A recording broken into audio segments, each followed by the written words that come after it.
দেখা হয়েছে। সে বলেছে আমার দিকে তাকালেই শান্তি খুঁজে পাওয়া যাবে। সেই থেকেই তার কাছে এগিয়ে যেতে চাওয়া।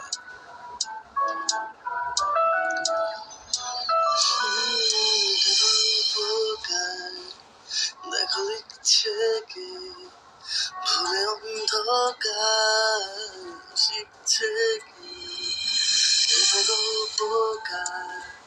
দেখো লিখছে কে ভুলে অন্ধকার শিখছে কে কিছু আটারে জানি মানে তোর সঙ্গে আগে